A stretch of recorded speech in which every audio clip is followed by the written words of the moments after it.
সোমবার সকালে তিনি ফেসবুকে ওই পোস্ট দিয়েছিলেন। এর একদিন পরই নিহত হন আবু সাঈদ। তিনি বেগম রোকেয়া বিশ্ববিদ্যালয়ের ইংরেজি বিভাগের 12তম ব্যাচের শিক্ষার্থী ছিলেন।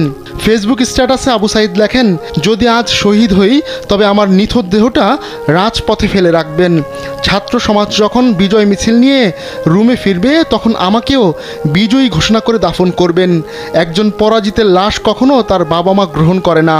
ফেসবুকে আবেগঘন এমন স্ট্যাটাস দেওয়ার একদিন পরেই নিহত হয়েছেন আবু সাঈদ।